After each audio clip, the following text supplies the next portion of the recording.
नमस्ते मेरे नन्हे खोजकर्ताओं। आज की इस जादुई प्रस्तुति में आपका बहुत बहुत स्वागत है। मैं एक बहुत ही प्राचीन और सच कहूं तो बहुत ही विशाल कछुआ हूं। और आज ना मैं आपके साथ पानी के नीचे का एक ऐसा चमकता हुआ रहस्य शेयर करने जा रहा हूं जो शायद ही आपने कभी सुना हो। तो बिना कोई देरी किए चलिए सीधे इस प्राचीन कहानी में गोता लगाते हैं, जहां जादू है, देवता हैं और एक बहुत बहुत बड़ा सागर है।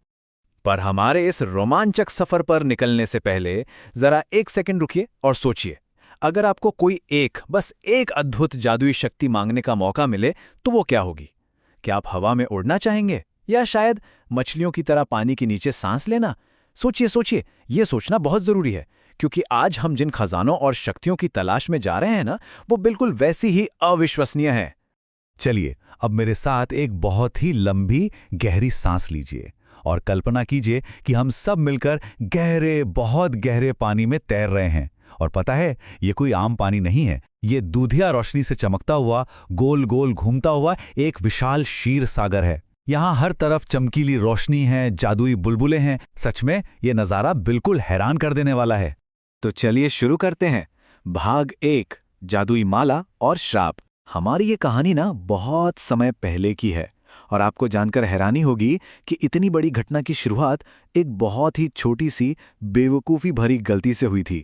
और हाँ, इस गलती में एक बहुत बड़ा हाथी भी शामिल था। मुझे आज भी वो दिन अच्छी तरह याद है। महान ऋषि दुर्वासा ने देवराज को एक बहुत ही खास, एकदम जादुई फूलों की माला दी थी, लेकिन वो माला उनके विशाल हाथी ऐरावत के सिर पर रख दी गई। और हाथी ने क्या किया? उसने अनजाने में उसे जमीन पर फेंक दिया और कुचल डाला। बाप रे! इस बात से ऋषि इतने ज्यादा गुस्सा हुए कि उन्होंने तुरंत एक भयंकर श्राप दे दिया और बस पलक झपकते ही सारा जादू, सारी शक्तियां हवा में गायब हो गईं। अब उस श्राप का असर ये हुआ कि हमारे जो सुनहरे आकाशवासी थे ना, जिन्हें हम देवता कहते हैं, वो एकदम कमजोर पड़ गए। उनका सारा जादू छिन गया। और इसका फायदा किसने उठाया? जमीन के नीचे रहने वाली परछाइयों ने, मेरा मतलब है असुरों ने। उन्होंने आकर देवताओं के घर यानी आकाश पर ही कब्जा कर लिया। सच में वो बहुत ही उदासी भरा समय था। अब आते हैं भाग 2 पर, क्षीर सागर की यात्रा। तो आकाशवासियों को अपना घर और अपना खोया हुआ जादू वापस चाहिए था, इसलिए बिना समय बर्बाद किए वो मदद मांगने सीधे महान भगवान विष्णु के पास पहुंचे। और आप तो जानते ही हैं भगवान विष्णु कितने चतुर और समझदार हैं। उन्होंने एक बहुत ही कमाल की योजना बनाई। भगवान विष्णु ने आकाशवासियों से कहा कि सुनो, तुम्हें उन परछाइयों यानी असुरों के साथ मिलकर काम करना होगा। योजना ये थी कि वो इस चमकते हुए क्षीर सागर को एक बहुत बड़े बर्तन की तरह इस्तेमाल करेंगे और उसे बिल्कुल वैसे ही मथेंगे जैसे मक्खन निकालने के लिए दूध को मथा जाता है। इस मंथन से अमृत निकलेगा, दुनिया का सबसे शक्तिशाली जादुई रस। उसे पीते ही उनकी सारी शक्तियां वापस आ सकती थीं। कहानी में आगे बढ़ते हैं भाग 3 की ओर, विशाल कछुआ और भारी पर्वत। अब जरा सोचिए, एक पूरे के पूरे सागर को मथने के लिए आपको कितनी बड़ी चीजों की जरूरत पड़ेगी। बहुत विशाल है ना? और बस यहीं पर मेरी यानी मुझ प्राचीन कछुए की एंट्री होती है। तो मथानी यानी सागर को मथने वाली छड़ी के लिए उन्होंने क्या लिया? एक पूरा का पूरा पहाड़, जी हां, मंदराचल पर्वत। और रस्सी के लिए उन्होंने एक बहुत ही विशाल सांप, नागराज वासुकी को चुना। भगवान विष्णु का दिमाग देखिए, उन्होंने असुरों से सांप का आग उगलने वाला मुंह पकड़वाया और देवताओं को उसकी पूंछ थमा दी। कमाल की तरकीब थी ना? लेकिन तभी एक बहुत बड़ी गड़बड़ हो गई। वो विशाल पहाड़ उस गहरे दूधिया सागर में नीचे डूबने लगा। मुझे लगा अब क्या होगा? फिर मैंने अपनी जिम्मेदारी समझी। मैं बहादुरी से तैरता हुआ बिल्कुल गहराई में गया और उस डूबते हुए विशाल पहाड़ को सीधे अपनी मजबूत पीठ यानी अपने खोल पर रोक लिया।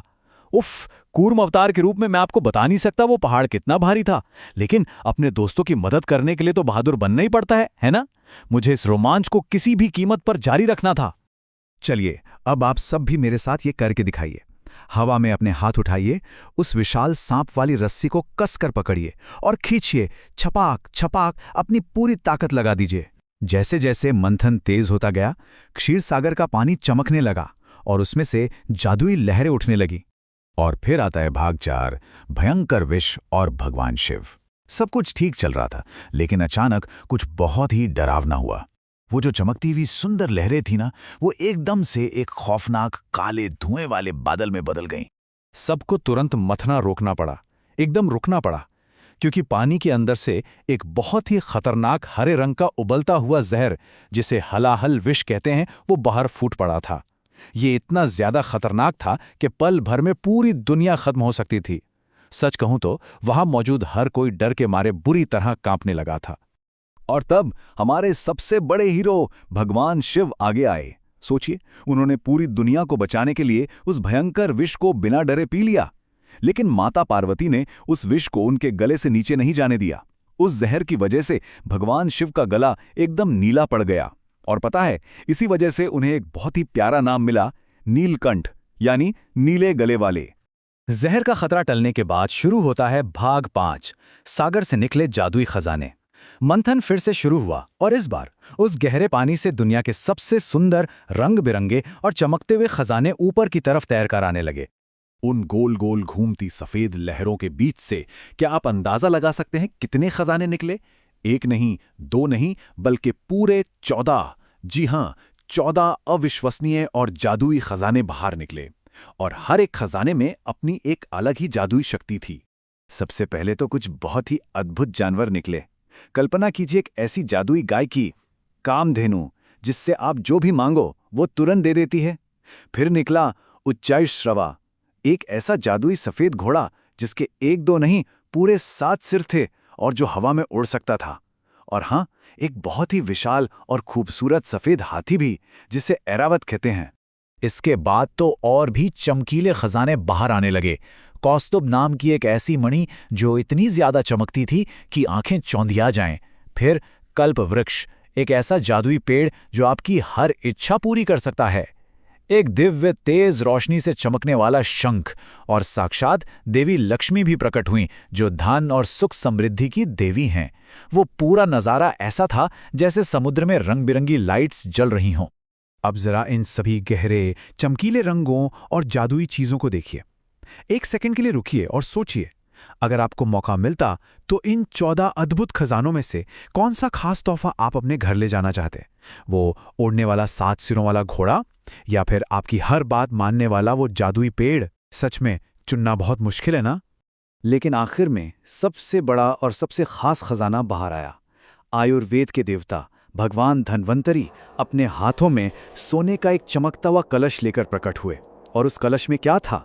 अमृत। हालांकि उन परछाइयों, मेरा मतलब है असुरों ने उसे छीनने की बहुत कोशिश की, लेकिन भगवान विष्णु ने मोहिनी नाम का एक सुंदर रूप धारण किया और अपनी चतुराई से उस अमृत को सुरक्षित बचा लिया, ताकि वो गलत हाथों में ना पड़े और दुनिया महफूज रहे। तो चलिए अब आते हैं भाग 6 पर, मजेदार क्विज। हमने क्या सीखा? अब मेरे बहादुर नन्हे खोजकर्ताओं, मेरी ये पानी के नीचे की प्राचीन कहानी खत्म हो रही है, पर यह देखने का समय आ गया है कि आपको इस रहस्य की कितनी बातें याद है। चलिए एक छोटा सा मजेदार क्विज खेलते हैं। आइए जल्दी से अपने सफर को याद करते हैं। सबसे पहले क्या हुआ था? एक हाथी की छोटी सी गलती और एक भयंकर श्राप। फिर मेरी मजबूत पीठ पर वो विशाल मंथन। उसके बाद क्या निकला? वो डरावना हरा जहर जिसे भगवान शिव ने पी लिया। और सबसे आखिर में लहरों से निकलते हुए वो 14 बेहद खूबसूरत और जादुई खजाने। तो ये रहा आपके लिए मेरा फाइनल क्विज का सवाल। सागर के बिल्कुल तल में, गहराई में, वो कौन सा बहादुर दोस्त था जिसने उस भारी भरकम डूबते हुए पर्वत को अपनी पीठ पर रोक लिया था? बताइए बताइए। अरे वाह, बिल्कुल सही, वो मैं ही तो था, आपका अपना प्राचीन और विशाल कछुआ। आज की इस प्रस्तुति में आप सब बहुत ही कमाल के श्रोता रहे। अब आपको ये सोचना है कि अपनी कल्पना के इस गहरे सागर में गोता लगाकर आप आगे कौन सी नई जादुई शक्तियों और छिपे हुए खजानों की खोज करेंगे। ये दुनिया रहस्यों से भरी पड़ी है, बस खोजने वाले की नजर चाहिए। इस मजेदार कहानी में मेरा साथ देने के लिए बहुत बहुत धन्यवाद। ऐसे ही मजे करते रहिए, खोजते रहिए और नई नई चीजें सीखते रहिए।